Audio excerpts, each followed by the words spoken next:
Guys యూకేలో first time driving licence apply చేద్దాం అనుకుంటున్నారా? సో దాని ప్రాసెస్ ఏంటో నేను సింపుల్గా చెప్తాను. ఫస్ట్ మనం ఎల్ఎల్ఆర్ అప్లై చేస్తాం కదా ఇండియాలో, అలాగే ఇక్కడ ప్రొవిజనల్ లైసెన్స్ని అప్లై చేసుకోవాలి ఫస్ట్. అది ఇంటికి వచ్చిన తర్వాతే మనం theory test and practical test book చేసుకొని అవి అటెంప్ట్ చేసి అవి క్వాలిఫై అయితే మనకి ఇక్కడ యూకేలో డ్రైవింగ్ లైసెన్స్ వచ్చింది.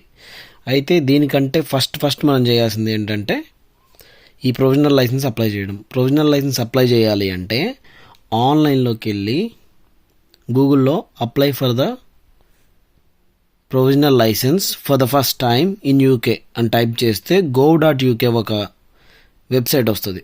దాంట్లో ఆ లింక్ మీద క్లిక్ చేసి మీ డీటెయిల్స్ మొత్తం ఫిలప్ చేస్తే మీ ఐడి చెక్ చేయడం కోసం మీకు ఇంటికి ఒక అప్లికేషన్ పంపిస్తారు, ఒక పోస్ట్. ఆ అప్లికేషన్కి మీకు £32 ఆర్ సంథింగ్ మీకు ఛార్జ్ అవుతుంది. సో ఇంటికి ఇలాంటి ఒక లెటర్ వస్తుంది అనమాట. ఇది నేను ఆల్రెడీ ఆన్లైన్లో చేసేసాను.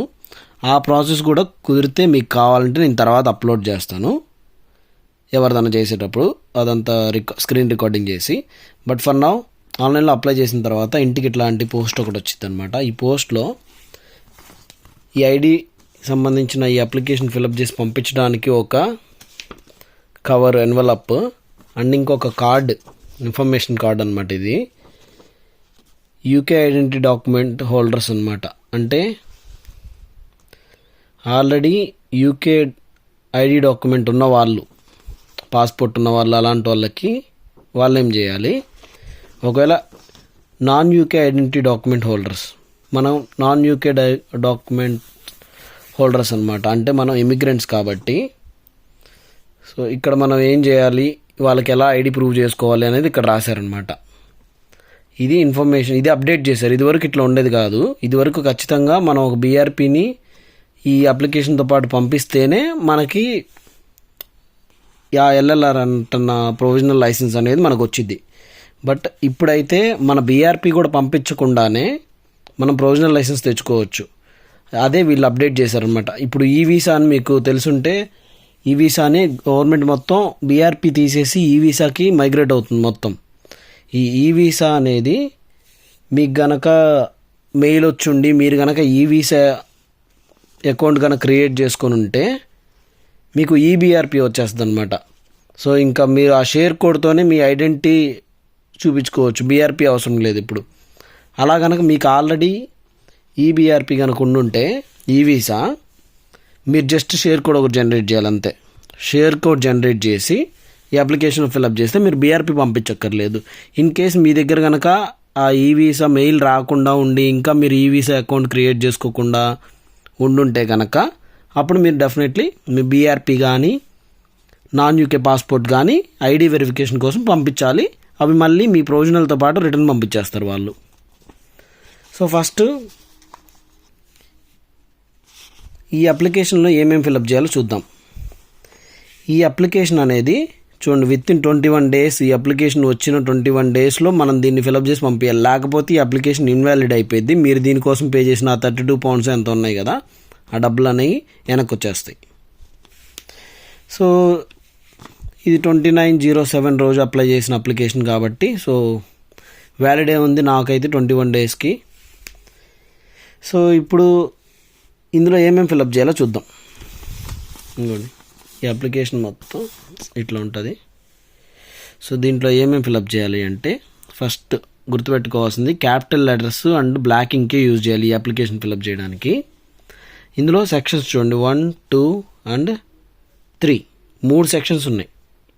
ఈ 3 సెక్షన్స్ మాత్రమే ఫిలప్ చేయాలి. ఇంకా వేరే ఇదంతా ఆఫీస్ యూజ్ ఇవన్నీ మనం కదిలించకూడదు. ఫస్ట్ సెక్షన్ చూద్దాం. ఇందులో పార్ట్ ఏ ఉంది, పార్ట్ బి ఉంది. పార్ట్ ఏ ఏంటి అంటే మనకి వ్యాలిడ్ యూకే పాస్పోర్ట్ ఉన్నా ఓకే, లేదా ఈబీఆర్పీ లాగా ఉన్నా కూడా ఓకే. ఈబీఆర్పీ కనుక ఉంటే మనకు షేర్ కోడ్ జనరేట్ అవుతుంది.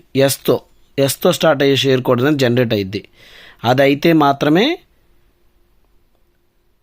మనకి బీఆర్పీ పంపించాల్సిన అవసరం ఉండదు, లేకపోతే బీఆర్పీ పంపించాలి. సో పార్ట్ ఏలో ఇది కానీ కావాలి మనకి. సో ఆల్రెడీ మాకు ఇది ఉంది కాబట్టి నేను ఇది పెట్టేశాను. షేర్ కోడ్ జనరేట్ చేసి ఆ షేర్ కోడ్ని ఇక్కడ పెట్టేశాను అనమాట. ఈ షేర్ కోడ్ ఎలా జనరేట్ చేయాలనేది కూడా మీరు ఇది వెనక్కి టర్న్ చేస్తే ఉండిద్ది, లేకపోతే ఇదిగో ఇక్కడ కూడా ఇచ్చాడు. ఈ లీఫ్లెట్లో ఇందాక నేను చెప్పినట్టు ఇగో దీంట్లోకి వెళ్ళి ప్రూవ్ యువర్ ఇమిగ్రేషన్ స్టేటస్ అని టైప్ చేసి ఇక్కడ కూడా మీరు షేర్ కోడ్ జనరేట్ చేయొచ్చు. ఇలా కనుక మీరు షేర్ కోడ్ పెడితే you do not need to send us your physical ID. Share code కనుక వస్తే మీకు ఆ షేర్ కోడ్ ఎప్పుడు వచ్చింది అంటే ఇందాక చెప్పా కదా, మీకు గనక వ్యాలిడ్ ఈ వీసా కనుక ఉంటే మీకు వస్తుంది షేర్ కోడ్. సో ఈ షేర్ కోడ్ ఇక్కడ పెట్టేస్తే పార్ట్ బి ఫిలప్ చేయాల్సిన అవసరం లేదు. ఇన్ కేస్ ఈ షేర్ కోడ్ కనుక పెట్టకపోతే ఈ పార్ట్ బి ఫిలప్ చేయాలి. పార్ట్ బి ఏంటి, మనం ఏ డాక్యుమెంట్ వాళ్ళకి పంపిస్తున్నామో అనేది ఐడి ప్రూఫ్ చేసుకోవడం కోసం. సో మన దగ్గర ఉన్న ఇండియన్ పాస్పోర్ట్ కానీ లేకపోతే బీఆర్పీ కానీ పంపించాలి. ఏదో ఒకటి పంపించినా చాలు. అది ఏది పంపిస్తున్నప్పుడు బీఆర్పీ అనుకో, ఇలా టిక్ చేయాలి. ఇలా ఇంటూ లాగా దీని మీద క్రాస్ చేసి ఆ బీఆర్పీని ఈ అప్లికేషన్తో పాటు పెట్టి పంపిస్తే చాలు, అంతే. సో నేనైతే ఇప్పుడు అలా చేయట్లేదు, ఓన్లీ షేర్ కోడ్ జనరేట్ అయిపోయింది, షేర్ కోడ్ పెట్టేస్తున్నాను. ఇంక ఇది అవసరం లేదు నాకు అసలుకి. Next part 2, share code generate అయిపోతే అసలు ఇవన్నీ కూడా ఇంకేం అవసరం లేదు. పార్ట్ 2 మనం ఫిలప్ చేయాల్సిన అవసరమే లేదు. Next part 3. పార్ట్ 3లో ఇక్కడ ఇది ఏ డేట్ రోజు ఫిలప్ చేసి వాళ్ళకి పంపిస్తున్నామో ఆ డేట్ వేసి ఈ సిగ్నేచర్ ఈ గ్రీన్ కలర్ టచ్ అవ్వకుండా వైట్ బాక్స్లో మాత్రమే సిగ్నేచర్ చేసి ఇక్కడ ఉంది కదా, ఇక్కడ మన పాస్పోర్ట్ సైజ్ ఫోటోని జస్ట్ దీన్ని ఇక్కడ పీల్ చేయొచ్చు అనమాట. పీల్ చేస్తే ఇట్లా ఉండిద్ది. సో ఇక్కడ పీల్ చేసేసి ఇక్కడ మన పాస్పోర్ట్ సైజ్ ఫోటో ఉంటుంది కదా, ఆ ఫోటోని ఇక్కడ స్టిక్ చేస్తే సరిపోతుంది. ఇంక ఇప్పుడు ఈ ఫిలప్ చేసిన ఈ అప్లికేషన్ ఉంటుంది కదా, ఈ అప్లికేషన్ని వీడు ఆల్రెడీ ఒకటి పంపించాడు కదా మనకి ఎన్వలప్, ఈ ఎన్వలప్లో పెట్టేసేసి పోస్ట్ ఆఫీస్లో తీసుకెళ్ళి ఇచ్చేసామంటే ఇంకా అయిపోయింది, అంతే. ఇంకా మనం ఏం చేయక్కర్లేదు, మనకి ఇంటికి ప్రొవిజనల్ వచ్చేస్తుంది అనమాట. వాడు చెప్పిన టైం పీరియడ్ 2 or 3 వీక్స్లో అట్లాగా మనకి ఇంటికి ప్రొవిజనల్ వచ్చేస్తుంది. ఇలా కాదు ఆ షేర్ కోడ్ లేదు అంటే ఏం చేయాలంటే ఏం లేదు, సింపుల్. ఈ షేర్ కోడ్ రాదు కాబట్టి ఈడ బీఆర్పీ మీద కానీ పాస్పోర్ట్ మీద కానీ సెలెక్ట్ చేయండి. నేనైతే బీఆర్పీఏ సజెస్ట్ చేస్తాను. సో బీఆర్పీ మీద ఇంటూ మార్క్ పెట్టేసేసి same second part time fill up చేయాల్సిన అవసరం లేదు. ఇక్కడ డేట్ సిగ్నేచర్ వేసేసి ఇక్కడ ఫోటో స్టిక్ చేసేసి దీంతో పాటు ఇప్పుడు బీఆర్పీ పంపిస్తున్నాం కదా, బీఆర్పీ వాడే మనకి వెనక్కి పంపిస్తాడు. కానీ అది పోయిద్దేమో మనకి, అది ట్రాకింగ్ ఉండదు అనమాట. వాడు పంపించేదానికి సెకండ్ క్లాస్ పోస్ట్లో పంపిస్తాడు. సో మనకు అలా భయం ఉంటే గనక అలా భయం ఉంటే మనమే ఓన్గా ఒక కవర్, పోస్టేజ్ కవర్ ఒకటి ఉండిద్ది, ట్రాకింగ్ చేసేది. పోస్ట్ ఆఫీస్లో ట్రాకబుల్ కవర్ ఒకటి అడిగితే ఇస్తారు. దాని మీద మన అడ్రస్ రాసేసి ఆ కవర్ని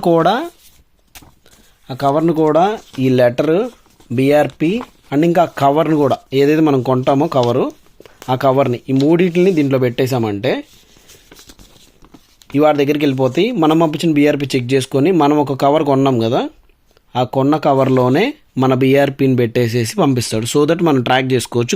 కాకపోతే దానికి £7 ఏమో ఎక్స్ట్రా అయిద్ది అనమాట, ఖర్చు అంతే.